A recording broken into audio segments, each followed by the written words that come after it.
السلام علیکم ورحمۃ اللہ وبرکاتہ۔ سورہ بقرہ آیت نمبر 153 آنورڈس۔ اعوذ باللہ من الشیطان الرجیم، بسم اللہ الرحمن الرحیم۔ الحمدللہ ہم نے سورہ بقرہ نصف پڑھ لی ہے اور یہ جو پہلا اس کا حصہ ہے یہاں پہ ختم ہو رہا ہے 152 آیت کے ساتھ، اور اب جس آیت سے ہم سٹارٹ کریں یہاں سے سورہ بقرہ کا سیکنڈ پارٹ سٹارٹ ہو رہا ہے۔ لیکن یاد رکھنے والی بات یہ کہ یہ ایک اجتہادی تقسیم ہے، just to understand, for the understanding of the different مضامین سبجیکٹس جو اس میں آتے ہیں، اس کے لیے ہم یہاں کہہ سکتے ہیں کہ یہاں سورہ بقرہ اس رکوع پہ جو ہم ابھی پڑھ چکے لاسٹ، یہاں پہ سورہ بقرہ کا پہلا پارٹ ختم ہو گیا، اور سیکنڈ پارٹ اس آیت سے جو بھی ہم آج پڑھنے لگے ہیں، یا ایھا الذین آمنوا استعینوا بالصبر والصلاۃ ان اللہ مع الصابرین، یہاں سے سیکنڈ نصف سٹارٹ ہو رہا ہے۔ اب سورہ فاتحہ کی جو تقسیم ہے وہ مسنون ہے، کیونکہ حدیث قدسی ہے کہ اللہ تعالیٰ فرماتے ہیں کہ سورہ فاتحہ کو میں نے اپنے اور اپنے بندے کے درمیان تقسیم کر لیا۔ تو 3.5 آیات اللہ تعالیٰ کی ہیں، 3.5 آیات اس کے بندے کے لیے ہیں، اور it's been divided between اللہ تعالیٰ and his بندہ، اور یہ اللہ تعالیٰ کا فرمان ہے، حدیث قدسی ہے۔ بٹ یہ جس ڈویژن کی اس وقت ہم بات کریں جسٹ فار این انڈرسٹینڈنگ، جو پہلا نصف گزر گیا سورہ بقرہ کا، اس میں اگر آپ غور کریں تو اس میں جو سابقہ جو پریویس امت مسلمہ تھی، جس کو یہود اور نصارہ کہتے ہیں، اہل کتاب کہتے ہیں، ان سے وہاں پہ براہ راست خطاب تھا اور ان کے متعلق مضامین تھے۔ اور اب جو یہ آیت سٹارٹ ہو رہی ہے ایھا الذین آمنوا، یہاں سے آگے اب جو موجودہ امت مسلمہ ہے، امت بابر رسول اللہ صلی اللہ علیہ وسلم ہے، اب ہم سے اللہ تعالیٰ خطاب فرما رہے ہیں۔ ان کو اللہ تعالیٰ نے ایز کیس اسٹڈی پیش کیا، اور پھر کیونکہ وہ پہلے گواہ ہیں، جب قرآن پاک نازل ہو رہا تھا عربوں پہ، تو عربوں کے پاس تو پہلے سے کوئی آسمانی صحیفہ موجود نہیں تھا، کبھی عربوں میں کوئی نبی رسول نہیں آئے تھے، تو اس لیے عرب would look up to the Romans, because ان کے پاس اللہ تعالیٰ کی طرف سے آسمانی کتب اور ہدایت موجود تھی، اور یہ بہت ان سے انٹیمیڈیٹ ہوتے تھے۔ مدینہ میں بھی جو لوگ بستے تھے عرب کے، وہ یہود سے بہت زیادہ انٹیمیڈیٹ ہوتے تھے، کیونکہ ان کو تھا کہ ہمارے سے تو کبھی آسمانی کلام نہیں ہوا، لیکن ان کے پاس آسمانی وحی بھی ہے، اور ان کے پاس انبیاء کی ایک لیگیسی موجود ہے۔ تو اللہ تعالیٰ نے ایک تو ان کو، کیونکہ وہ گواہ ہیں، وہ اس وقت تک کے لیے دنیا میں موجود تمام انسانیت وہ گواہ تھے، ان کے پاس حق موجود تھا، تو اللہ تعالیٰ نے ایک تو ان کو سب سے پہلے ان کو ایڈریس کیا کہ تم جن کے پاس آلریڈی یہ حق تمہارے ہاتھوں کے سامنے موجود ہے، تمہارے پاس توریت ہے، انجیل ہے، تمہارے پاس 1,24,000 انبیاء کی سیرت پاک موجود ہے، اور تمہیں اللہ نے یہ تم سے میثاق لی، اور تم نے اللہ سے یہ وعدے کیے، اور تمہیں یہ ایک چارٹر دیا گیا، اور تم نے اس کے ساتھ کیا کیا، وہ پورا ایک تو ان سے ڈائریکٹ خطاب بھی ہے، تاکہ جو ان میں نیک لوگ ہیں، جو ان میں اللہ تعالیٰ کی خشیت رکھنے والے، اللہ تعالیٰ سے محبت رکھنے والے لوگ ہیں، وہ اپنی اس غفلت سے نکل آئیں اور کامل ایمان لے آئیں بابر رسول اللہ صلی اللہ علیہ وسلم پہ، خاتم النبیین پہ، کیونکہ توریت اور انجیل نے بہت واضح الفاظ میں، اور یہ ہم لاسٹ رکوع میں پڑھے ہیں جہاں پہ اللہ تعالیٰ فرماتے ہیں کہ یہ جو تحویل قبلہ ہوا ہے یہ اسی وجہ سے ہوا تاکہ ان اہل کتاب کے اوپر حجت قائم ہو جائے، کیونکہ ان کی کتب میں بہت واضح اعلان تھا کہ رحمت للعالمین نبی کریم صلی اللہ علیہ وسلم آئیں گے، اور آپ صلی اللہ علیہ وسلم اس خطے میں آئیں گے، اور آپ صلی اللہ علیہ وسلم خاتم النبیین ہوں گے، اور آپ صلی اللہ علیہ وسلم جب آئیں گے تو دین کو اس کے اصل کی طرف لوٹا دیں گے، اور قبلہ اپنے اصل قبلے کی طرف لوٹ جائے گا جو کہ کعبہ شریف ہے، اور انہوں نے ان چیزوں کو چھپایا ہوا تھا۔ تو ایک تو وہ خطاب اس لیے بھی اہل کتاب سے تھا تاکہ جو ان کے اندر لوگ اگر کوئی غفلت میں پڑے ہیں تو وہ اس غفلت سے نکل آئیں اور ایمان لیں۔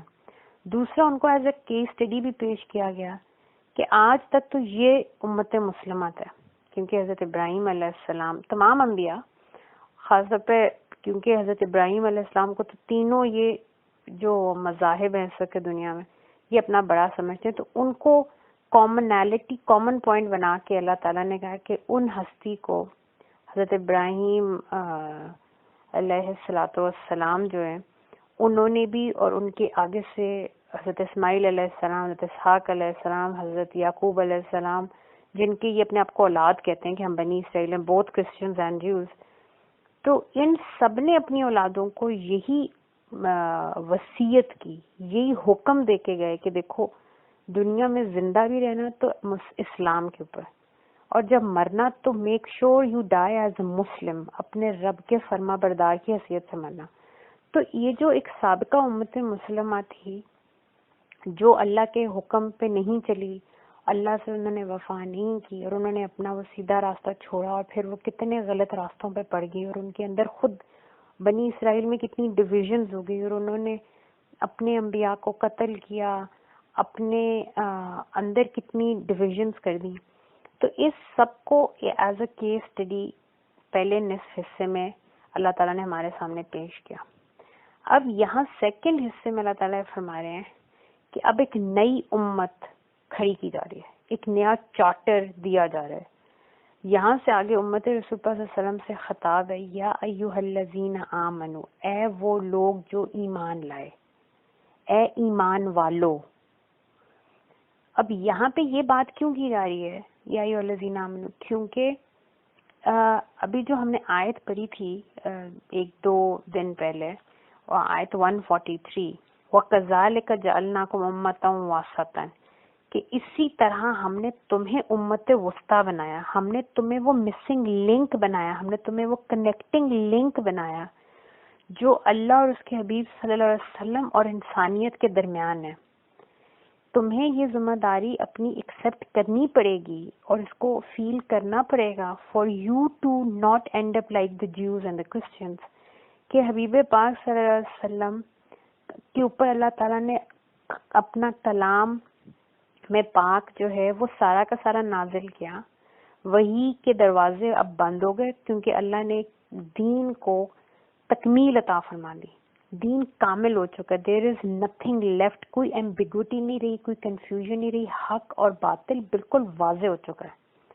اب حبیب پاک صلی اللہ علیہ وسلم اپنا مشن، اپنا جو اللہ تعالیٰ نے ان کو مقصد دیا تھا اس کو سرخرو ہو کے وہ اپنے رب تعالیٰ کے پاس اس دنیا سے پردہ فرما گئے۔ اب قیامت تک آنے والے لوگوں کے لیے کوئی نبی نے نہیں آنا، کسی رسول نے نہیں آنا، آسمان کی کوئی اب اور وحی نہیں آئے گی، کامل وحی اور کامل ہستی آ چکے ہیں۔ اب یہ امت رسول اللہ صلی اللہ علیہ وسلم کی ذمہ داری ہے، ہر وہ انسان جو ایمان لایا اس کی اب یہ ذمہ داری ہے کہ اس مشن رسول اللہ صلی اللہ علیہ وسلم کو، اس مشن رسالت کو ہم نے قیامت تک لوگوں تک پہنچانا ہے۔ دس از اے ویری بگ ذمہ داری۔ تو یہاں پہ یہ اعلان اب یہاں سے ہو رہا ہے کہ اے وہ لوگ جو ایمان لائے، اے ایمان والو، تم اب گواہی دو لوگوں پر، یعنی کہ آپ وہ اسی آیت کو بار بار اب اس رکوع میں we have to look at two different مقامات اور سورہ بقرہ جو ہم پڑھ چکے ہیں آلریڈی، ایک یہ 143 آیت، اور اسی طرح سورہ بقرہ کی ایک شروع میں آیات آئی تھیں 45 اور 46، اس کی طرف ہم آگے چل کے دیکھیں گے اس کی طرف۔ پر جب اللہ تعالیٰ فرماتے ہیں کہ تمہیں ہم نے امت وسطیٰ بنایا، یو آر دا لنک، اللہ اور اس کے رسول اللہ صلی اللہ علیہ وسلم اور تمام ہیومینٹی کے درمیان میں تم وہ لنک ہو، تم نے وہ اپنا مقصد جو ہے وہ پورا کرنا، اور وہ مقصد کیا ہے؟ لی تاکہ تکونوا شہداء علی الناس، تاکہ تم لوگوں کے اوپر شاہد بن جاؤ، وَيَكُونَ الرَّسُولُ عَلَيْكُمْ شَهِيدًا، بابا رسول اللہ صلی اللہ علیہ وسلم تم پہ آخرت میں، دنیا میں بھی اور آخرت میں بھی وہ آپ تم لوگوں پہ گواہ ہیں۔ شہید، اب آپ دیکھیں نارملی، اور ہم یہ اسی ایک دو آیات میں آگے چل کے بھی ہم اس پہ بھی بات کریں گے کہ جو ہمارے یہاں لفظ شہید ہے، ہم صرف اللہ کی راہ میں جان دینے والے کے لیے ہم نے یہ لفظ جو ہے وہ کر دیا ہے، خاص کر دیا ہے۔ حالانکہ قرآن پاک میں اللہ تعالیٰ بار بار شہید کی ڈیفینیشن کیا بیان کرتے ہیں؟ گواہی دینے والا۔ اصل میں اور جو اللہ کی راہ میں جان دے کے بھی شہید ہو رہا ہے وہ اسی گواہی کو لا الہ الا اللہ محمد رسول اللہ صلی اللہ علیہ وسلم کی وہ گواہی کو اس لیول پہ دے رہا ہے جہاں وہ اپنی جان بھی دے رہا ہے، تو وہ شہادت کا اعلیٰ ترین درجہ اچیو کرے. تو اس کا مطلب یہ نہیں ہے کہ میں اور آپ ہم پہ یہ شہید کی اور شاہد ہونے کی ذمہ داری نہیں ہے. ہم صرف شہید اسے کہتے ہیں جو بیٹل فیلڈ میں جاتا ہے، جہاد کرتا ہے، جہاد بھی جان کے ساتھ جو کرتا ہے، اور اللہ کی راہ میں وہ لڑتے لڑتے شہید کر دیا جاتا ہے. ہمارے لیے یہ لفظ اب صرف اس ایک کیٹیگری کے لیے مختص ہو گیا. حالانکہ اللہ تعالیٰ کیا کہہ رہے ہیں، میں نے تمہیں امت وسطیٰ بنایا تاکہ تم شہید بنو لوگوں پہ، تم شہادت ہو تمام انسانیت پہ. اس کا مطلب کیا ہے کہ ایسا کردار اپناؤ کہ لوگ چلتے پھرتے کہیں کہ اگر قرآن کی تفسیر دیکھنی ہے تو اس مسلمان کو دیکھنا. تم ایسی امت بنو کہ جو امامت کرے. تم اب وہ امت ہو جو امامت کرے گی تمام انسانیت کی. اور آپ کو میں نے بتایا تھا کہ امام کا مطلب کیا ہوتا ہے عربی میں. امام از دا اسٹینڈرڈ جس کے اگینسٹ باقی جو ہیں لوگ جج کیے جاتے ہیں. اور اللہ تعالیٰ کہتے ہیں میں نے امام الناس حضرت ابراہیم علیہ السلام کو بنایا، وہ ان کا اسٹینڈرڈ ہے. بابر صاحب نے فرمایا کہ اپنے والدین کے دین کے اوپر قائم رہو، دین حنیف پہ قائم رہو. میں اپنے دادا حضرت ابراہیم علیہ السلام کی دعا ہوں. تو بیسیکلی ہمیں اللہ تعالیٰ یہ کہہ رہے ہیں تم میں سے ہر ایک نے شہید بننا ہے. تم میں سے ہر ایک نے اپنے کردار سے، اپنے اعمال سے، اپنے معاملات کی خوبصورتی سے، تم نے اپنی کل زندگی سے اور زندگی کے ہر ہر لمحے میں ایسی کامل اطاعت رسول اللہ صلی اللہ علیہ وسلم کرنی ہے، اپنے رب کی ایسی بندگی کرنی ہے کہ تم ایک حجت ہو، تم چلتے پھرتے ایک شہید ہو جاؤ اللہ کے اس دین کے. اور یہ ہم سب کے اوپر دس از اے فرض. اب اللہ تعالیٰ فرما رہے ہیں یا ایھا الذین آمنوا استعینوا بالصبر والصلاۃ. اس سے پہلے کہ ہم اس پہ بات کریں استعینوا بالصبر والصلاۃ کا کیا مطلب ہے، now let's refer back to آیات 45 and 46 of the same سورہ بقرہ. وہاں پہ اللہ تعالیٰ نے جب پہلی دفعہ سابقہ امت مسلمہ کو جو کہ بنی اسرائیل تھے، جیوز اینڈ کرسچنز، تو جب اللہ تعالیٰ نے سورہ بقرہ میں پہلی دفعہ ان کو بنی اسرائیل کو خطاب کیا، اس رکوع کا اینڈ کیا تھا، وَاسْتَعِینُوا بِالصَّبْرِ وَالصَّلَاةِ، تم اللہ کی مدد کو سیکھ کرو صبر اور صلاۃ سے. اور پھر اللہ تعالیٰ نے خود فرمایا وَإِنَّهَا لَكَبِیرَةٌ إِلَّا عَلَى الْخَاشِعِینَ، بے شک یہ بہت بڑی بات ہے. صبر کرنا، صبر کیا ہے ہم نے تب بھی بات کی تھی کہ استقامت کا نام ہے، تحمل کا نام ہے، اللہ سے کامل طریقے سے جڑ جانا صلاۃ ہے. اللہ تعالیٰ فرماتے ہیں یہ جو کنٹینٹمنٹ ہے، یہ جو اللہ تعالیٰ کی رضا میں راضی ہونا ہے، یہ بہت بڑی بات ہے انسانوں کے لیے. ایکسپٹ جو خاشعین ہیں ان کے لیے کوئی بڑی بات نہیں ہے.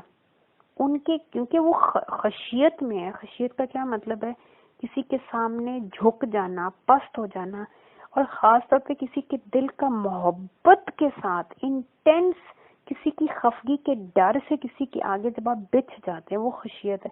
تو جو اپنے رب کے آگے ویسے ہی بچھ گیا، جس نے کہا یا اللہ جو آپ کی چاہت وہ میری چاہت، اس کے لیے صبر اور صلاح کوئی مشکل کام نہیں ہے. اس کے نفس پہ یہ کوئی گراں نہیں گزرتی یہ چیز. اور اللہ تعالیٰ خود سمجھاتے ہیں کہ یہ خاشعین کون ہیں، الذین یظنون، یہ وہ ہیں جن کو کامل ایمان ہے، انہم ملاقو ربہم، کہ انہوں نے اپنے رب سے ان قریب ملاقات کرنی ہے، وانہم الیہ راجعون، اور اسی کی طرف انہوں نے لوٹ کے جانا ہے. تو بات یہاں یہ سمجھائی جا رہی ہے، اور یہی بات بھی ہم بابا صلی اللہ علیہ وسلم کی امت کو بھی، ہم مسلمانوں کو بھی یہی بات اگلی 2-3 آیات میں کہی جانے لگی ہے جو ان کو وہاں کہی. مگر ایک میں یہ اس طرف دھیان دلانا چاہ رہی ہوں کہ آپ دیکھیں ان کو بھی اللہ تعالیٰ نے یہی بات کی جو ہمیں اب کہنے لگے ہیں. تو دین ایک ہی ہے، ایسا نہیں ہے کہ ان کا دین ڈیفرنٹ اور ہمارا دین ڈیفرنٹ ہے. دین وہ ہے جو حضرت آدم علیہ السلام کے ساتھ آیا اور اللہ تعالیٰ نے اس کو کامل کر دیا رحمت اللہ للعالمین سید المرسلین بابا رسول پاک صلی اللہ علیہ وسلم کے ساتھ اور آپ کی سیرت کے ساتھ.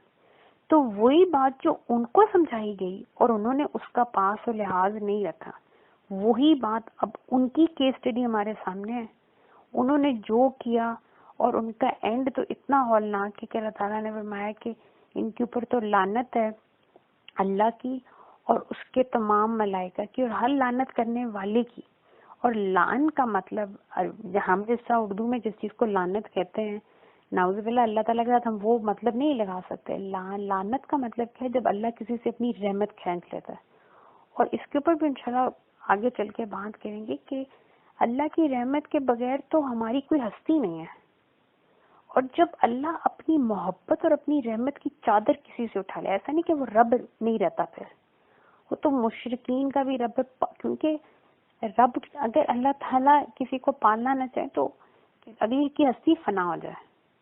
رب تو وہ ابلیس کا بھی ہے، رب تو وہ رئیس المنافقین کا بھی ہے، رب وہ پوری کائنات کا ہے، کیونکہ ہم سب اپنے رب کی وجہ سے ہی ہیں.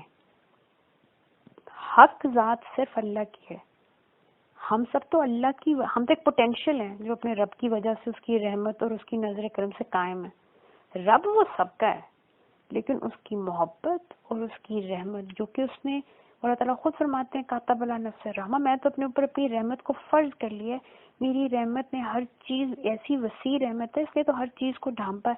لیکن ایسے بدبخت لوگ بھی ہیں جن کے اوپر پھر اللہ تعالیٰ جب خفگی آتی ہے، رب وہ ان کا بھی ہے، پال وہ ان کو بھی رہے، کیونکہ اللہ کے بغیر وہ پل نہیں سکتا. لیکن اللہ تعالیٰ فرماتے ہیں ان سے رحمتوں کی چادریں اٹھ جاتی ہیں، میری رحمت ان سے پھر لے لی جاتی ہے. تو ان کا تو یہ انجام. اب ہم سے بات ہو رہی ہے اور اللہ تعالیٰ یہاں پہ ہم سے کہہ رہے ہیں. اور یہ جو یا ایھا الذین آمنوا، یہ خالص امت مسلمہ کو یہاں پہ مخاطب کیا جائے. اور یہ خطاب مدینہ شریف میں ملا. جو آخری آپ جب مکی آیات پڑھتے ہیں تو وہاں پہ تو اللہ تعالیٰ جو ہیں وہ ڈفرینٹ طریقے سے بات کرتے ہیں، وہ لوگ جن کو ایمان دیا گیا. اب یہاں پہ ایز اے امت مدینہ شریف میں ریاست مدینہ قائم ہوئی، اسلام کی پہلی ریاست قائم ہوئی. تو یہاں پہ اب خطاب ہے کہ اب تمہارے پاس، اللہ نے تمہیں زمین بھی دی، اللہ نے تمہیں پاور بھی دی، اللہ تعالیٰ نے تمہیں اسٹیبل کیا. اب تمہارا وہ لیول آ گیا ہے. ابھی تک تو تم مکہ شریف میں تو تم لوگوں کا ظلم برداشت کرتے، وہاں تربیت تھی ہو رہی. اب جو پہلے اللہ تعالیٰ نے لیڈرشپ اہل کتاب کے پاس تھی، وہ لیڈرشپ رحمت للعالمین نبی کریم صلی اللہ علیہ وسلم کے صدقے اور طفیل اب یہ امت رسول اللہ صلی اللہ علیہ وسلم کو دی گئی ہے. اب تمہاری باری ہے. وہی بات تم سے بھی کہی جا رہی ہے. یا ایھا الذین آمنوا استعینوا بالصبر والصلاۃ. است کہتے ہیں، پہلے بھی میں نے بات کی، دوبارہ ریپیٹ اس سے کری ہوں so that آہستہ آہستہ سن کے یہ چیزیں ہمارے ذہنوں میں بیٹھ جائیں اور ہم سیکھ لیں. است کہتے ہیں ٹو سیک سم تھنگ، کسی چیز کو کی چاہت کرنا، کسی چیز کو پانے کی خواہش کرنا. تو است کا ورڈ جس بھی فیل کے ساتھ لگ جاتا ہے تو اس کا مطلب ہے ٹو سیک دیٹ فیل. جس طرح غفرہ ہے، اللہ تعالیٰ غفار ہیں. غفرہ کا مطلب معاف کر دینا، بخش دینا، دھو دینا. ٹھیک، تو جب آپ اللہ تعالیٰ کا غفر مانگتے ہیں تو استفعال کیا بنتا ہے؟ فعلا ہے غفرہ، تو استفعال کیا بنتا ہے؟ آپ کہتے ہیں استغفار، میں I'm seeking the غفر of اللہ تعالیٰ. اسی طرح آپ کسی چیز کا عمل چاہ رہے ہیں. آپ چاہ رہے ہیں کہ ایک چابی ہے، اس کا جو عمل ہے، چابی کیا کرتی ہے؟ لاکس کو کھولتی ہے. تو آپ چاہ رہے ہیں کہ یہ چابی اپنا عمل کر دے، جس چیز کے لیے بنائی گئی وہ عمل کرے. تو آپ کہتے ہیں I'm seeking عمل، استعمال، I'm seeking the عمل، استعمال of this key. تو است کا مطلب ہے ٹو سیک. اب یہاں پہ ٹو سیک واٹ؟ اللہ تعالیٰ فرما رہے ہیں ایمان والو، یو شوڈ سیک این عربی میں کہتے ہیں آنکھ کو. اللہ تعالیٰ فرما رہے ہیں میری نظر کو طلب کرو، میری نظر کرم کو چاہو، کو سیکھ کرو. اور کس طرح کرو گے؟ میری نظر کرم اور میری مدد. یہ جو ہم نظر کرم کو ہم مدد بھی کہہ دیتے ہیں، بٹ اگر ہم اس کو استعین کو عربی سے ہی سمجھیں کہ ہم اپنے رب کی نظر کرم چاہ رہے ہیں. اور میں نے آپ کو پہلے بھی بتایا کہ یہ نظر کرم اللہ تعالیٰ نے خود فرمایا میرے حبیب پاک صلی اللہ علیہ وسلم کو رائنا مت کو. ان سے اللہ تعالیٰ ایک طرح سے دعائیہ کلمے بولو کہ یا حبیب پاک صلی اللہ علیہ وسلم نظر کرم فرمائے. ابلیس نے اپنے رب سے کیا کہا تھا؟ یا اللہ نظر کرم فرمائے قیامت تک کے لیے. اللہ کی نظر کرم is what is being sacked. تو اللہ تعالیٰ ہمارے میری نظر کرم طلب کرو اور دو ہی تمہارے پاس راستے ہیں، بالصبر والصلاح. اس کے اوپر بات کرتے ہیں کہ یہ ہمیں کیوں کہا جا رہا ہے اور صبر کیا اور صلاۃ کیا ہے. لیکن یہ پہلے بات سوچنے والی یہ ہے کہ یہ امت رسول اللہ صلی اللہ علیہ وسلم کو سب سے پہلا میسج یہ کیوں دیا جا رہا ہے. یہاں پہ یہ جو ہمارا مقصد ہے 143 میں جو ہم نے پڑھا سورہ بقرہ کی 143 آیت میں، کہ تمہیں ہم نے امت وسطیٰ بنایا. ایک بہت بڑی ذمہ داری، میں نے وہاں پہ بھی بات کی تھی کہ اللہ تعالیٰ یہ فرما رہے ہیں کہ صرف خوشیاں نہ مناؤ تحویل قبلہ سے کہ اب ہمارا رخ خانہ کعبہ کی طرف ہو گیا، بلکہ آج تم پہ بہت بڑی ذمہ داری ڈال دی گئی ہے. اور یہ ذمہ داری یہ ہے کہ تم نے نبی کریم صلی اللہ علیہ وسلم کے مشن کو آگے چلانا ہے. اور آپ دیکھیں جب رسول اللہ صلی اللہ علیہ وسلم کو مشن دیا جا رہا ہے، سورہ مزمل میں اللہ تعالیٰ کیا فرما رہے ہیں؟ انا سنلقی علیک قولا ثقیلا، یا رسول اللہ صلی اللہ علیہ وسلم ان قریب القا کریں گے ہم آپ کے اوپر، اے حبیب پاک صلی اللہ علیہ وسلم، قولا ثقیلا. اس کو ہم ترجمہ کر دیتے ہیں ایک بھاری کال یا ایک بھاری ذمہ داری ہم ان قریب آپ پہ ڈالنے والے ہیں. اور سورہ مزمل کا جو پہلی کچھ آیات آپ پڑھتے ہیں تو وہاں پہ اللہ تعالیٰ کیا سمجھا رہے ہیں؟ یا رسول اللہ صلی اللہ علیہ وسلم اب آپ کھڑے ہو جائیں. وہ جو غور و فکر کے اور جو عبادت کے وہ جو دن تھے، اب وہ عمل کی باری آ گئی ہے. اب آپ کھڑے ہو جائیں اور تہجد کی نماز کے ذریعے اپنے آپ کو اس بھاری ذمہ داری کے لیے تیار کریں. اور اللہ تعالیٰ کو فرماتے ہیں کہ یہ جو تہجد میں اٹھنا ہے یہ عام نفس کے اوپر بڑا مشکل ہے، لیکن اللہ والوں کے لیے اللہ تعالیٰ یہ آسانی کر دیتے ہیں. اور جس وقت تہجد میں انسان اپنے نفس کو کچل کے اللہ کی طرف کھڑا ہوتا ہے تو اللہ اس کو زندگی کے باقی بھی جو میدان ہے ان کے لیے اللہ تعالیٰ اس کے اندر ایک ہمت اور حوصلہ اور ایک قوت برداشت اور ایک قوت عزم اللہ تعالیٰ عطا فرما دیتے ہیں. تو وہاں پہ بابر رسول اللہ صلی اللہ علیہ وسلم کو اللہ تعالیٰ نے فرمایا کہ یا رسول اللہ صلی اللہ علیہ وسلم آپ پہ بھی ایک بھاری ذمہ داری آنے والی ہے، تو آپ اس کے لیے تیاری کریں. اور بابا مولا علی نے جب اس کی تفسیر کی کہ قول ثقیلہ کیا، تو آپ نے فرمایا قول ثقیلہ استقامت ہے، یہ مقام استقامت ہے. یہ کہا جا رہا ہے کہ ان قریب آپ کو اب استقامت کی اعلیٰ مثال بننا پڑے گا. اور پھر قرآن پاک میں اللہ تعالیٰ فرماتے ہیں وَاسْتَقِمْ كَمَا أَمِرْتَ، استقامت اس طرح دکھائیں جیسے ہم نے آپ کو امر کیا، ہم نے حکم دیا. اور آپ کو یہ استقامت کی جو اگزامپل ہے وہ آپ اگر اہل بیت میں دیکھیں تو کربلا استقامت کی عظیم ترین داستان ہے. جب حضرت امام حسین اپنے تمام پیارے بیٹوں کو کی اللہ کی راہ میں قربان کر چکے اور آپ اپنے خیمے میں اللہ تعالیٰ کے ساتھ صلاح کر رہے ہیں، آپ جان نماز پہ بیٹھے ہیں اور اپنے رب کو راضی کر رہے ہیں، ساری قربانیاں دے چکے ہیں، اب اپنی جان رہتی ہے اس کو دینے کے لیے اٹھنے لگے ہیں. تو وہاں پہ ایک جن صحابی آئے، سکے مجھے ان کا نام یاد نہیں آیا، اور وہ آئے اور انہوں نے کہا کہ یا حضرت امام حسین علیہ السلام، میں نے وادی جن میں آپ کے نانا کے ہاتھ پہ بیعت کیے اور آپ مجھے حکم دیں، میں صرف آپ کے حکم کا منتظر ہوں. مجھے اللہ نے ایسی طاقت دی ہے کہ میں ایک انگلی سے فرات آپ کے قدموں کے نیچے سے گزار سکتا ہوں، آپ صرف حکم دیں.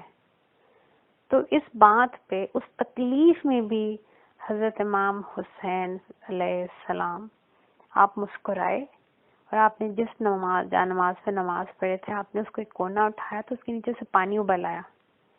تو آپ نے فرمایا کہ میں اسماعیل علیہ السلام علیہ السلام کی اولاد ہوں، ہمارے قدموں کے نیچے سے زمزم نکل آتا ہے. اس وقت اللہ کو مجھ سے کرامت نہیں چاہیے، استقامت چاہیے. میں یہاں پہ بھول سے نہیں آیا. وہ یہ بتانا چاہ رہے تھے کہ میں یہاں سے بھول سے نہیں آیا کہ مجھے پتہ نہیں تھا یہاں پہ کیا ہونا ہے. میں تو بچہ تھا تو قرآن کی آیات میں نے اپنے نانا سے پڑھی، میری شہادت کی خبر تو انہوں نے میری والدہ کو دے دی، انہوں نے بچپن سے ہمیں بتایا ہم نے شہید ہونا ہے. میرے رب نے مجھے جس مقصد کے لیے پیدا کیا آج وہ عظیم مقصد پورا کرنے کا ٹائم آ گیا ہے. استقامت چاہیے، کرامت نہیں چاہیے.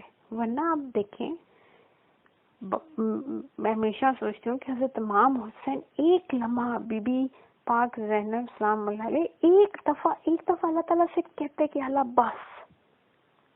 بابا رسول اللہ صلی اللہ علیہ وسلم سے جو اللہ تعالیٰ کو محبت ہے اور جو بابا رسول اللہ صلی اللہ علیہ وسلم کو اپنے اہل بیت سے محبت ہے، ان کے صدقے اللہ تعالیٰ وہ آزمائش ان کی ختم کر دیتے، وہ ٹیسٹ ہی ختم کر دیتے. یہ صرف ایک میری کیفیت ہے، یہ میرا ایک مان ہے کہ اللہ کو بابا رسول اللہ صلی اللہ علیہ وسلم اہل بیت سے ایسی محبت ہے اور ان کی استقامت دیکھیں. حضرت ابراہیم بھی اللہ سے کہتے علیہ الصلوۃ والسلام کہ یا اللہ یہ بہت بڑا ٹیسٹ ہے، میں بیٹے کو ذبح کر دوں جو نبی ہیں. لیکن آپ نے اف نہیں کی، آپ نے استقامت دکھائی.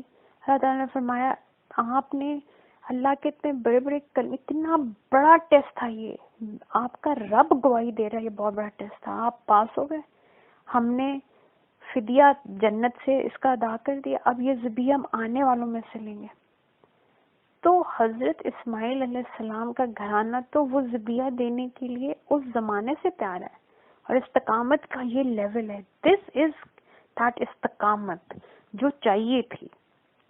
اور پھر اسی صورت میں سورہ مزمل میں اللہ تعالیٰ جب یہ فرماتے ہیں کہ ہم عنقریب ایک بہت بھاری ذمہ داری حبیب پاک صلی اللہ علیہ وسلم آپ کو عطا کرنے لگے، اسی کی 10th آیت میں اللہ تعالیٰ بہت محبت سے آپ کو ایک وہ ویپن دے رہے ہیں کہ آپ نے اس بھاری ذمہ داری میں کن 2 ہتھیار کے ساتھ ہر شر کا، ہر ابلیسی حملے کا اپنے مقابلہ کرنا ہے. اللہ تعالیٰ فرماتے ہیں وَاصْبِرْ، یہ پہلا حکم ہے، عَلَىٰ مَا يَقُولُونَ، یعنی کہ ان جو کچھ یہ دنیا میں یہ کہنے والے جو مرضی کے صبر کریں. تو وَاصْبِرْ آپ صلی اللہ علیہ وسلم کو اللہ تعالیٰ نے فرمایا کہ آپ بھی صبر کریں. وَاهْجُرْهُمْ حَجْرًا جَمِيلًا، اور ایک بہت خوبصورت ہجرت کریں. اب ہجرت صرف یہ نہیں ہوتی کہ آپ صلی اللہ علیہ وسلم مکہ شریف سے مدینہ شریف آ گئے. یہ تو ایک فزیکل ہجرت ہے، بہت بڑی ہجرت ہے، لیکن فزیکل ہجرت ہے. اصلی ہجرت کیا ہے؟ جب آپ اپنے قلب میں اپنے رب کی طرف ہجرت کر جائیں. مجھے اس وقت غصہ آیا ہوا ہے، صرف بابا رسول اللہ کی محبت میں، صرف اپنے رب کو راضی کرنے کے لیے میں اس غصے کی کیفیت سے اپنے رب کی طرف ہجرت کر جاؤں اور کسی کو معاف کر دوں اور غصہ پی جاؤں. یہ کیا ہے؟ اس کو باطنی ہجرت کہتے ہیں. اور یہ وہ حجرن جمیلہ، یہ اصل میں یہ ہے کہ آپ اپنے قلب اور اپنی روح اور اپنے ایموشنز میں، اپنی سائیکی میں آپ اپنے رب کی طرف ہجرت کر دیں. آپ اپنی ہر ایموشنل چاہت چھوڑ دیں اور آپ ہجرت کر کے اپنے رب کی چاہت کو اپنی چاہت بنا لیں. آپ اپنی ہر سائیکی، اپنا ہر خوف، اپنا ہر جو آئیڈیالوجی ہے، آپ کی جو ایسپریشنز ہیں، آپ کی پرسپشنز ہیں، آپ ان سب کی قربانی دے کے ہجرت کر جائیں ٹو ایوری تھنگ جو اللہ کی طرف سے آیا، جو اللہ کی رضا ہے، جس میں اللہ کی چاہت ہے. تو یہ احکامات نبی کریم صلی اللہ علیہ وسلم کو اللہ تعالیٰ نے عطا فرمائے. پھر اور یہ قولاً ثقیلہ، یہ مشن کیا تھا؟ سورہ مدثر میں آگے جا کے اللہ تعالیٰ بتاتے ہیں کہ اچھا یہ بھاری ذمہ داری جس کو آپ نے صبر اور اس اللہ سے جڑنے کی جو ہجرت ہے، بیسیکلی ہجرت کیا ہے؟ صلہ ہے، اللہ تعالیٰ سے جڑنے کا عمل ہے. تو اللہ تعالیٰ فرماتے ہیں کہ یہ بھاری ذمہ داری کیا ہے؟ یا ایھا المدثر قم، آپ کھڑے ہو جائیں. اور قم عربی زبان میں ہمیشہ یہ قیام کے لیے ورڈ یوز ہوتا تھا. قم، کھڑے ہو جاؤ، حکم کا صیغہ ہے. قم عربی زبان میں تب بولا جاتا تھا جب کوئی بہت بڑا مشن، بہت اعلیٰ مقاصد کے لیے کوئی ایسا مشن ہوتا تھا جس کے بارے میں پہلے سے پتا ہوتا تھا کہ اس کے اندر جو ابتلا ہے، یہ جو ٹیسٹ ہوگا وہ بہت بڑا ہے، یہ مشن بھی بہت بڑا ہے، اس کے لیے قربانی بھی بہت بڑی دینی پڑے گی، اس کے لیے اپنی پوری ہستی کے ساتھ قائم ہونا پڑے گا. تو اس کے لیے لفظ یوز کیا جاتا تھا قم. تو اللہ تعالیٰ حضرت ہم کو یہ مشن دے رہے ہیں. 2 یہ آیات ہیں سورہ مدثر کی جو 2 اور 3، یہ مشن سٹیٹمنٹس ہیں آف دین. قم، قائم ہو جائیں، قیام کر لیں، سیسا پلائی ہوئی دیوار بن جائیں، ڈٹ جائیں. فانذر، قم فانذر، کہ آپ نے لوگوں کو نذیر کرنی ہے. Warn them, tell them what is coming. حقیقت یہ زندگی نہیں ہے, یہ تو ایک حیات جاویدہ جو ہے, جو ایک مسلسل زندگی ہے, جو اللہ کے, جب اللہ نے حضرت آدم علیہ السلام کو بنایا اس سے بھی پہلے کی زندگی ہے. ہم اللہ کے ارادے میں تھے, ہم اللہ تعالیٰ کے علم میں تھے, پھر اللہ تعالیٰ نے اس ارادے اور علم سے ہمیں ظہور دیا, حضرت آدم علیہ السلام آئے, ان کے بعد ہم عالم ارواح میں گئے, عالم ارواح سے میں اور یہ اس پوری زندگی جو اللہ کے علم اور ارادے سے شروع ہوئی, ظہور ہوا, ہم عالم ارواح میں رہے, عالم دنیا میں آئے, یہاں سے ہم نے عالم برزخ میں جانا ہے, وہاں سے ہم نے پھر حشر کے میدان جانا ہے, وہاں سے ایک ان اینڈنگ, یہ تو ان اینڈنگ بھی ایسا لگتا ہے جیسے اس کا بھی کوئی اینڈ ہوگا, ایک لامحدود ایک حیات شروع ہو جانی ہے. اب یہ ایک پورا سفر ہے. اس سفر میں اگر آپ اس زندگی کے 50, 100 اور جب زندگی بہت زیادہ بھی تھی تو 1000 سال تھی کسی کی, یہ 1000 سال ایٹرنیٹی کے سامنے ایک قطرہ بھی نہیں ہے, اس کی کوئی حیثیت نہیں ہے. اگر یہ دیکھا جائے کہ حیات اصل میں کب سے شروع ہو رہی ہے اور کہاں تک جا رہی ہے, ایک مسلسل سفر ہے. تو اللہ تعالیٰ یہ فرما رہے ہیں کہ ان لوگوں کو نذیر دیں, ٹیل them, warn them. یہ تو صرف ایک ریسٹنگ ایریا تھا, یہ تو ایک اسٹیشن تھا جس پہ تھوڑے عرصے کے لیے تم رکے. اور آپ دیکھیں کون بے وقوف ہوتا ہے, مسافر ہیں, میں نے یہاں سے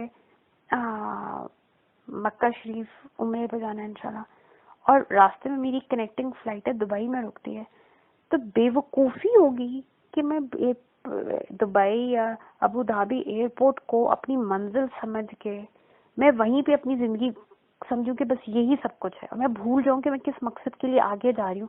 یہ تو بیچ میں کنیکٹنگ فلائٹ تھی. کون بے وقوف ہوگا جو اس لے اوور کے اسٹیشن کے اوپر اپنی اپنا وہاں پہ گھر تعمیر کر لے, یا وہ کہہ کہ جی میری تو بس یہی زندگی ہے جو میں یہاں پہ ہوں. ایوری ون نوز میں مسافر ہوں, میں سفر میں ہوں, میں نے اتنا ہی سامان ساتھ رکھنا ہے جو مجھے اس اسٹیشن سے گزرنے میں مدد ہے, کیونکہ الٹیمیٹ میرا جو مقصد ہے, الٹیمیٹ میری جو ڈیسٹینیشن ہے وہ تو کوئی اور ہے. میں نے وہاں جا کے ان پیک ہونا ہے, میں نے وہاں جا کے گھر بسانا ہے, میں نے وہاں جا کے جو ہے وہ فائنل ریسٹ کرنا ہے. یہ تو this is just an interim period. تو پہلا مشن یہ ہے کہ لوگوں کو ان کے اس خواب غفلت سے جھنجھوڑ کے اٹھائیں, وہ رب کا فکبر, اور اپنے رب کا نام بلند کرتے گئے. ایک تو اللہ کی عظمتیں بیان کرنا اس کا ترجمہ بنتا ہے, بٹ اس کا مطلب ہے اپنے رب کا نام, لوگوں کے سینوں میں ان کے رب کی یاد کو دوبارہ سے دہکائیں, لوگوں کو بتائیں کہ جس ہستی سے وہ غافل ہیں, جس سے آئیں اور جس کی طرف جانا ہے, وہ رب کتنا عظیم ہے اور وہ ان سے کتنی محبت کرے. اب یہ مشن سٹیٹمنٹ ہے جس کے اگلی جو 4 آیات ہیں وہ صحابہ کا فطاہر, اور اپنے روح کو اور اپنے جسم کو, اپنے اندر باہر, اپنے ظاہر باطن کو پاک رکھو, اور رجز فاجر, ہر طرح کے ناپاکی سے اور ہر طرح کی غلاظت سے اپنے آپ کو آپ ہجرت کر جائیں. ان کے قریب جانا تو بہت دور, ان کی اس کنڈیشن سے ہی ہجرت کر جائیں. ولا تم نن تستکثر, اور کبھی بھی زیادہ کی تمنا نہ کرے, قناعت کے ساتھ یہ مشن آپ نے پورا کرنا ہے. والے رب کا فصبر, اپنے رب کے لیے صبر کریں. وہ جو صبر کا جو مقام ہے, استقامت ہے, وہ صرف اللہ کے لیے للہ ہونا چاہیے وہ صبر. اب یہ جو ایک مشن سٹیٹمنٹ جو بابا صلی اللہ علیہ وسلم کو دی گئی, آپ صلی اللہ علیہ وسلم کو بھی اللہ تعالیٰ نے یہی فرمایا, صبر اور ہجرت جمیل. اور اب امت کو یہ سمجھایا جا رہا ہے کہ اب رحمت اللہ عالمین نبی کریم صلی اللہ علیہ وسلم, جب ان کو اتنی تیاری کا بولا گیا, جو کہ نور اول ہیں, جو کہ حبیب پاک صلی اللہ علیہ وسلم ہے, ساری کائنات ان کے سامنے مسخر ہے, ان کو اس تیاری کہا گیا تو اے ایمان والو, تم نے بھی اللہ کی اس استعین, اللہ کی اس نظر کرم کو صبر اور صلات سے سیکھ کرنا ہے. اچھا, اور دوسری بہت امپورٹنٹ بات یہ کہ جب بھی مدد طلب کی جاتی ہے, ایسے تو نہیں آپ کہتے کہ یار میرا کوئی مقصد نہیں ہے, میرا کوئی ہدف نہیں ہے, بس میری مدد کر دو. اگلا آپ سے پوچھے گا کس چیز میں مدد کروں, what is your mission, what is that you want to achieve. تو مدد ہمیشہ کسی مقصد، کسی گول کے لیے مانگی جاتی ہے. وہ مقصد کیا ہے اس کا ادراک ہونا نہایت ضروری ہے. اور وہ مقصد کیا ہے؟ اللہ تعالیٰ کہہ رہے تم امت وسطی ہو. یور دیٹ لنک بٹوین حبیب پاک صلی اللہ علیہ وسلم اینڈ امت and the rest of humanity. اے امت رسول اللہ صلی اللہ علیہ وسلم، تم وہ لنک ہو جو اپنے رب اور حبیب پاک صلی اللہ علیہ وسلم کا میسج اور ان کا جو مشن ہے اس کو پوری ہیومینٹی تک پہنچاؤ گے. تو اب جب آپ صبر اور صلات کریں گے تو یہ بامقصد صبر اور صلات ہوگی. اب آپ نماز صرف اپنی دعائیں پوری کرنے کے لیے نہیں، اس دنیا کے کام پورے کرنے کے لیے نہیں مانگ رہے.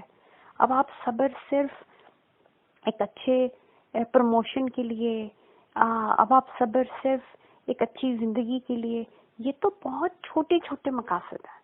اور یہ تو وہ مقصد ہے بھی نہیں جس کے لیے اللہ تعالیٰ کہہ رہا ہے استعینوا بالصبر والصلاۃ. یہ تو ایز اے بائی پروڈکٹ جب آپ اللہ کے مشن کے لیے کھڑے ہوتے ہیں، تو جب آپ اپنا آپ اللہ کے سپورٹ کرتے ہیں تو پھر باقی آپ کی ہر چیز کا ذمہ تو ویسے بھی اللہ کا، وہ رب العالمین ہے. پھر تو خاص طور پہ آپ ردائے مصطفیٰ صلی اللہ علیہ وسلم میں انشاءاللہ پناہ مل جاتی ہے. اور وہ آپ کی، جب آپ اللہ کے لیے اپنا سب کچھ چھوڑتے ہیں تو پھر ساری آپ کی فکریں اور آپ کی ذمہ داری اللہ اٹھا لیتا ہے. غیب سے لوگ کے آپ کے کام کرنا شروع ہوتے ہیں کیونکہ آپ اپنے آپ کو اللہ تعالیٰ کے مشن کے لیے وقف کرتے ہیں. اور یہ تو اللہ کا وعدہ، اللہ قرآن پاک میں ہمیں اخلاق سکھا رہے ہیں. سبحان اللہ سبحان اللہ. ہم واقعی کبھی اس پہ غور کرنا چاہیے. قرآن میں اللہ تعالیٰ فرماتے میرے وہ لوگ جنہوں نے اپنے آپ کو اللہ کے لیے وقف کر دیا ہے، دین کی خدمت کے لیے وقف کر دیا ہے، جہاد کے لیے وقف کر دیا ہے، تو باقی امت کی ذمہ داری ان کی خدمت کریں. تو سبحان اللہ، یہ تو اللہ انسان کو اخلاق سکھا رہے ہیں اور اللہ تعالیٰ اپنا اخلاق انسان کو سکھا رہے ہیں. تو وہ کریم کیسا ہے کہ اگر ہم یہ آج کہیں کہ اللہ جو آپ کی چاہت میں اس چاہت کے لیے زندہ رہتا ہوں، تو میری زندگی کی تو ساری فکریں پریشانیاں، میری کوئی فکر ہی نہیں فکر، کیونکہ اب تو سارے میٹرز اللہ کے ہاتھ میں. پہلے بھی اللہ کے ہی ہاتھ میں ہے، لیکن اب تو میں کہہ رہی ہوں کہ اب تو میرے پاس ٹائم نہیں ہے کہ میں اپنی فکر کروں، میں اپنی صحت کا خیال رکھوں، میں اپنے باقی چیزوں کو دیکھوں، کیونکہ میں اب للہ رسول اللہ صلی اللہ علیہ وسلم، میں اللہ اور اس کے حبیب صلی اللہ علیہ وسلم کے لیے آپ کو وقف کر رہی ہوں. تو یہ جو صبر اور صلاح ہے، ان کو بامقصد بنانے کے لیے یہ دماغ میں ہونی بات ضروری ہے کہ یہ جو صبر اور صلاح میں کرنے لگا ہوں، یہ کیوں کرنے لگی ہوں؟ To fulfil the mission of بابا رسول اللہ صلی اللہ علیہ وسلم. اب اللہ تعالیٰ فرماتے ہیں استعینوا بالصبر والصلاۃ. تو ہمارے پاس دو ہتھیار ہیں، ایک صبر اور ایک صلاۃ. صبر اب کیا چیز ہے؟ یہ صرف سہ لینے کا نام نہیں ہے. بہت سے الفاظ ایسے ہیں عربی کے جو ہماری اردو زبان میں بھی یوز ہوتا ہے، اور اس کی پرابلم یہ ہو جاتی ہے کہ ہم ہمیشہ ان عربک اور قرآنک ورڈز کو اپنے اردو زبان کے ترجموں سے ہی انڈرسٹینڈ کرنے کی کوشش کرتے ہیں. اردو میں صبر کا مطلب ہوتا ہے کسی چیز کو سہ لینا، ٹھیک ہے، کسی چیز کے اوپر مجبوری میں اپنے اوپر جبر کر لینا. قرآن میں دس از ناٹ صبر. قرآن پاک میں عزم اور ہمت کا نام ہے صبر. قرآن پاک میں استقامت کا نام ہے صبر. اور یہ چیز is important for this mission to be successful, کہ آپ استقامت دکھائیں، آپ اللہ کی رضا میں راضی ہیں، آپ صابر ہیں. اور یہ صبر جو ہے اس کا تعلق کامل آپ کی نیت اور قلب سے ہے. اس پہ بھی بات کرتے ہیں. والصلاۃ، اور سیکنڈ آپ کا ہے صلاح. صلاۃ کا ورڈ صلاح سے نکلا ہے. آپ کو پتہ ہے صلاح کا مطلب ہے جڑ جانا، کسی کی طرف متوجہ ہونا. یہی صلاۃ نماز کے لیے بھی بولا جاتا ہے. یہی صلاح درود پاک صلی اللہ علیہ وسلم، اللہ تعالیٰ کے پیارے حبیب پاک صلی اللہ علیہ وسلم سے جڑنے کے لیے بھی بولا جاتا ہے. یہی صلاح دعا کے لیے بھی بولا جاتا ہے. تو یہاں پہ سمجھایا جا رہا ہے اے ایمان والو، اللہ کی نظر کرم کو کامل استقامت، تحمل، عزم اور ہمت کے ساتھ اور اللہ تعالیٰ کے ساتھ جڑ کے، حبیب پاک صلی اللہ علیہ وسلم کے ساتھ جڑ کے مانگو. یہ دو تمہارے پاس طریقے ہیں جن کے ذریعے تم اپنے اس مشن میں اور اللہ کی نظر کرم پانے میں کامیاب ہو سکتے ہو. اب another very important thing، یہاں پہ ایک اور چیز جو ہمارے یہاں ایک بعض دفعہ ایک ڈبیٹ ہو جاتی ہے کہ کیا اللہ تعالیٰ اہل اللہ سے مدد مانگنا جائز ہے یا کیا اس کے اندر کوئی شرک تو نہیں ہے. اب یہاں پہ دیکھیں کہ جو لوگ کہتے ہیں کہ مطلب اہل اللہ سے مدد مانگنا بھی شاید غیر اللہ ہی جیسا ہے. اللہ تعالیٰ اس آیت پہ غور کریں. اللہ تعالیٰ کیا فرما رہے ہیں؟ اے مومنو میری نظر کرم یا میری مدد کو طلب کرو. اور کس طرح طلب کرو؟ صبر اور صلات کے ساتھ. اب صبر کون کرتا ہے؟ صبر میں کر رہی ہوں، سمجھے؟ اس وقت میں جس صبر کے ذریعے میں نے اللہ کی مدد مانگنی ہے وہ میرا صبر ہے. صبر میرا عمل ہے، ٹھیک ہے. میں نے صلات کے ذریعے اللہ کی مدد مانگنی. اس صلات کو کس نے قائم کرنا ہے؟ میں نماز پڑھوں گی تو صلات قائم ہوگی نا. نماز خود سے تو نہیں قائم ہو جاتی. میں یہ تو نہیں کہہ سکتی میری نماز میں نے نہیں پڑھی لیکن میری نماز قائم ہو چکی ہے. میں عملاً نماز پڑھوں گی تو فاطمہ کی نماز اس وقت کی قائم ہوگی. تو بیسیکلی واٹ از نماز؟ میرا عمل ہے. واٹ از صبر؟ میرا عمل ہے. اب اللہ تعالیٰ قرآن پاک میں فرماتے ہیں واللہ خلقکم، اللہ نے تمہیں بھی خلق کیا، تمہیں بھی پیدا کیا، وما تعملون، اور جو تم عمل کرتے ہو. اس کا کیا مطلب ہوا؟ ہمارا ہر عمل اللہ کی مخلوق ہے. اللہ کی دیوی توفیق کے ذریعے ہمارا ہر اچھا عمل ہوتا ہے. سیئات کو تو عمل کہتے ہی نہیں ہیں، گناہوں کو تو خطا کا ورڈ یوز ہوتا ہے یا سیئہ کا ورڈ یوز ہوتا ہے. تو ہر اچھا عمل بھی اللہ کی توفیق سے، وما توفیقی الا باللہ، ہر توفیق اللہ کی طرف سے، اللہ کے علاوہ کسی کی طرف سے توفیق ہو ہی نہیں سکتی. تو اللہ فرماتے ہیں میں نے تمہیں بھی پیدا کیا، تمہارے اعمال کو بھی پیدا کیا. تم بھی میری مخلوق ہو، تمہارے اعمال بھی میری مخلوق ہیں. اب اللہ تعالیٰ کہہ رہے ہیں کہ تم اس مخلوق جو صبر اور نماز ہیں جو کہ میرا عمل ہے اور عمل اللہ کی مخلوق ہے، تو جس وقت میں صبر اور نماز کے ذریعے یا استقامت اور صلاح کے ذریعے اللہ کی مدد کا مانگ رہی ہوں، تو اصل میں ایک مخلوق کے ذریعے اللہ کی مدد مانگ رہی ہوں. اور یہ مخلوق کون سی ہے؟ جو میرے ہی جسم سے ظاہر ہو رہی ہے. یہ صبر میرے ہی کیے ہوئے صبر کا نام ہے. یہ نماز میری ہی پڑھی ہوئی نماز ہے. اب آپ یہ غور کریں کہ میں خود کتنی ناقص ہوں. جو مجھ سے عمل نکلے گا وہ بھی میری طرح کا ہی ہوگا. میرا صبر کون سا کوئی کامل صبر ہے؟ مجبوری کا ایک صبر ہے. میں تو انتہائی بے حوصلہ بے صبر ایک انسان ہوں.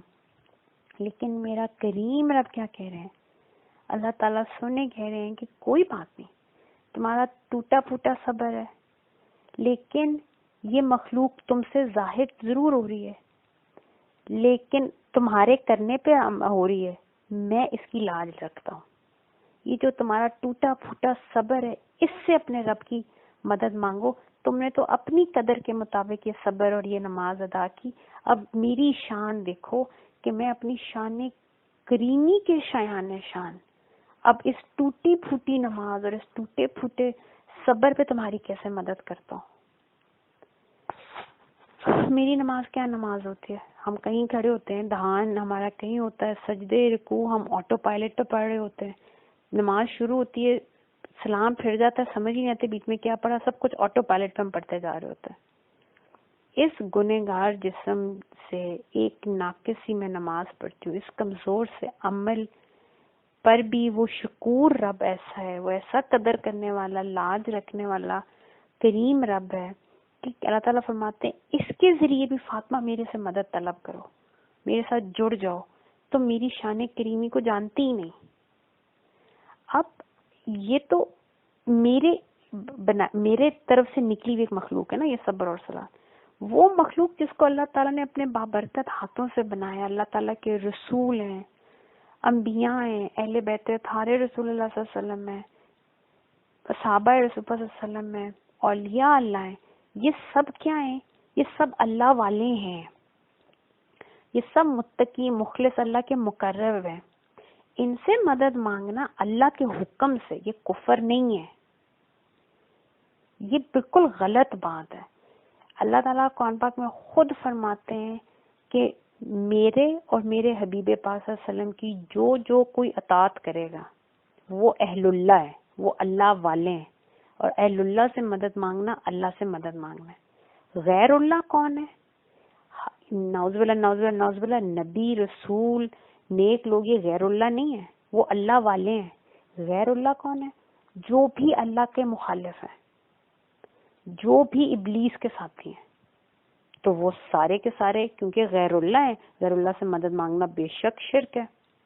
تو یہ یاد رکھیں کہ اللہ تعالیٰ فرما کہہ رہے ہیں، یہ ایک نقطہ تھا that I wanted to explain، کیونکہ ہمارے یہاں یہ بہت بڑا ایک ایشو ہے کہ کیا ہم کسی سے اگر ہم نبی کریم صلی اللہ علیہ وسلم کو پکاریں گے یا ہم اہل بیت اطہار رسول اللہ صلی اللہ علیہ وسلم تک اللہ کے حکم سے کوئی اپنی بات پہنچانا چاہتے ہیں یا ہم کسی اور اللہ والے سے کوئی بات کرتے ہیں تو نعوذ باللہ اس میں کوئی شرک ہے۔ حالانکہ اللہ تعالیٰ مجھے کہہ رہے ہیں کہ تم فاتح اپنے ٹوٹے پھوٹے عمل صبر سے اور عمل صلاحت سے میری مدد مانگو، یہ حلال ہے۔ اور اللہ تعالیٰ ہی فرما رہے ہیں کہ واللہ خلقکم، تمہیں بھی میں نے خلق کیا، وما تعملون، تمہارے عمل کو بھی، تمہارا عمل بھی ایک مخلوق ہے، وہ حلال ہے، لیکن اہل اللہ سے مدد مانگنا حلال نہیں۔ So this is really something that we need to understand۔ یا ایھا الذین آمنوا استعینوا بالصبر والصلاۃ، ایمان والو دو ہی راستے ہیں جس سے میری نظر کرم تمہیں ملتی ہے، صبر اور صلاۃ، یہ دو وسیلے ہیں، ٹھیک ہے۔ اور آگے اللہ تعالیٰ نے امپورٹنٹ چیز کیا ہے، ان اللہ مع الصابرین، اللہ تعالیٰ نے یہ نہیں فرمایا ان اللہ مع المصلین، اللہ نمازیوں کے ساتھ ہے، حالانکہ وسیلے تو دو تھے، اللہ تعالیٰ کو تو دونوں کے ساتھ کہنا چاہیے تھا کہ میں ان دونوں کے ساتھ ہوں، لیکن کہا صرف ان اللہ مع الصابرین۔ اب اس پہ بھی ہم غور نہیں کرتے، گزر جاتے ہیں پڑھ کے، کیوں کہا کہ میں صابرین کے ساتھ ہوں، میری میت کا مطلب I am with the Sabireen only، کیونکہ آپ دیکھیں نماز میں ریا بھی ہو سکتی ہے۔ نماز تو عبداللہ بن ابی بھی پڑھتا تھا، رئیس المنافق تھا، ٹھیک ہے۔ نماز میں تو کوئی بھی دکھاوا کر سکتا ہے، اور قرآن پاک میں اللہ تعالیٰ بار بار کہتے ہیں کہ ہلاکت ہے ان نمازیوں کے لیے جو صرف لوگوں کو دکھانے کے لیے نمازیں پڑھتے ہیں۔ اب صبر کیا، اور دیکھیں نماز بعد میں آئی، صبر پہلے آیا۔ اللہ تعالیٰ فرماتے ہیں استعینوا بالصبر والصلاۃ، صبر کیا چیز ہے؟ صبر ایک قلبی معاملہ ہے، یو کی ناٹ فیک اٹ، دل میں صبر للہ ہوگا تو سخت موقع پہ صبر ظاہر ہوگا، ٹھیک ہے نا۔ نماز تو آپ فیک کر سکتے ہیں، صبر کو کیسے آپ فیک کریں گے؟ اور ابھی میں نے صبر کی اگزامپل آپ کو دی کہ آپ کربلا میں صبر کو دیکھیں، آپ کس تکلیف میں پورا خانزادہ رسول اللہ صلی اللہ علیہ وسلم شہید ہو چکا ہے، مطلب انسان امیجن نہیں کر سکتا تکلیف جو کربلا میں حضرت امام حسین نے، بی بی زینب سلام اللہ علیہ نے دیکھی ہے۔ وی کی ناٹ، مطلب دل پھٹ جائے اگر ہم کبھی ہم پہ وہ شعوری ہمیں ہو جائے، ادراکی ہو جائے۔ لیکن آپ امیجن کریں اس تکلیف میں حضرت امام حسین علیہ السلام مسکرا رہے ہیں اور آپ اپنا جماز اٹھا رہے ہیں، کہہ رہے ہیں کہ اللہ مجھ سے کرامت نہیں، استقامت چاہ رہا ہے۔ اور اس سے بھی جو زیادہ مجھے پاورفل بات لگتی ہے، جب بی بی زینب چلی ہیں، یہ بی بی زینب وہ ہیں جن کو کبھی کسی مدینہ میں بھی کسی نے ان کا سایہ بھی نہیں دیکھا تھا، ایسے پردوں میں رہتی تھیں، ایسی لاڈلی تھیں حضرت بابا مولا علی کی اور اپنے بھائیوں کی۔ اور یہ بی بی زینب کربلا سے چل رہی ہیں، بیٹوں کو، پیارے بیٹے ہیں، پیارا بھائی، پورا خاندان نیزوں پہ اٹھائے ہوئے ہیں، سر آپ کے اوپر چادر نہیں ہے، اس تکلیف سے چلی ہیں، شہزادی ہیں کائنات کی، اور وہ چل رہی ہیں۔ اور جب یزید کے سامنے کھڑی تھیں اور یزید ملعون نے جو بات کی کہ کیا کیا آپ کے رب نے آپ کے ساتھ، اس وقت اگر صبر دل میں نہ ہوتا، نو ون کین فیک استقامت، اگر یہ قلب میں نہیں ہے نا استقامت، قلب میں اپنے رب سے راضی برضا والی کیفیت نہیں ہے، اتنی تکلیف میں انسان اس وقت اپنی، ویسے انسان کو ہوش نہیں رہتی، چھوٹا سا کوئی حادثہ ہو جائے اور اتنی بڑی تکلیف۔ اور آپ نے وہاں پہ جو جملہ فرمایا، مجھے سے ہوتا ہے میرے دل پہ لکھ دیا کسی نے، مار رہے تو میں ربی اللہ جمال، اور بڑے ایسا نہیں کہ آپ رو رہی تھی، بہت حوصلے اور عزم۔ جب آپ نے خطبہ دیا تو یہودی جو موجود تھا، ایک عالم یزید کے ادھر دربار میں، وہ اٹھ کے بیٹھ گیا، اس نے کہا کیا مولا علی واپس آ گئے ہیں؟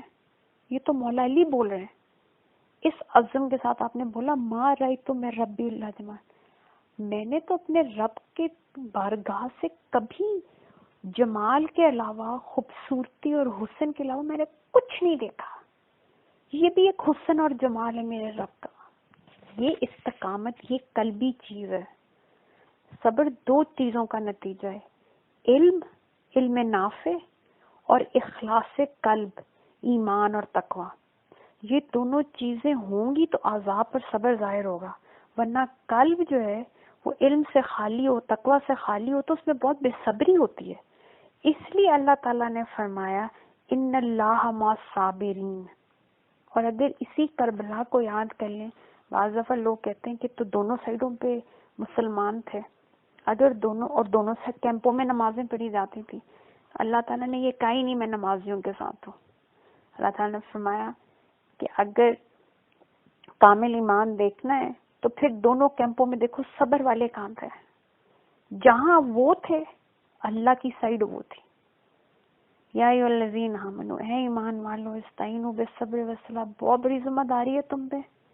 اب تم نے اللہ کی مدد کو سیکھ کرنا ہے بالصبر، صبر کے ساتھ، استقامت کے ساتھ، والصلاۃ، اور اپنے رب سے جڑے رہنا ہے.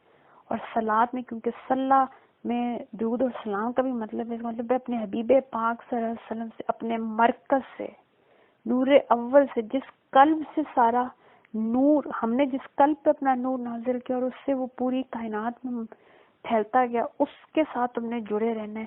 کیونکہ بے شک ان اللہ مع الصابرین، بے شک اللہ تعالیٰ تو صبر کرنے والوں کے ساتھ ہے. اور انسان کا جو صبر ہے، اس کا قرآن پاک میں، حدیث پاک میں جو اللہ تعالیٰ اجر اللہ تعالیٰ فرماتے ہیں، جب کہہ دیا میں ہی صابرین کے ساتھ ہوں، تو اللہ تعالیٰ فرماتے ہیں صبر کا جو اجر ہے نا میں خود ہوں. ان کو صرف میری مخلوق نہیں ملے گی جنت، ان کو میرا دیدار بھی ملے گا، ان کو میں مل جاؤں گا. اللہم انی اطلبک منک، اللہم انی اطلبک منک، اللہم انی اطلبک منک. یا اللہ ہم آپ سے آپ ہی کو مانگتے ہیں، اور اپنی شان کے مطابق اپنا قرب اور اپنی رضا اہل بیت طاہر رسول اللہ صلی اللہ علیہ وسلم اور باب رسول اللہ صلی اللہ علیہ وسلم کے صدقے اور طفیل دنیا اور آخرت میں ہمیں تعاون نصیب فرمائے. صدق اللہ العظیم.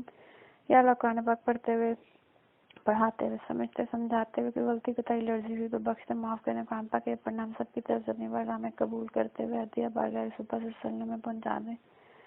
اور یا اللہ کما حق کا ہوں، یا اللہ جی اپنی بندگی کا، بابا رسول اللہ صلی اللہ علیہ وسلم کا امتی اور غلام ہونے کا، اہل بیت طاہر رسول اللہ صلی اللہ علیہ وسلم کی ولایت کا اور ان کی مودت کا ہمیں حق اور شکر ادا کرنے کی ہماری زندگیوں میں بھی اور ہماری موت میں بھی اور ہماری آخرت میں بھی ہمیں توفیق عطا نصیب فرمائے.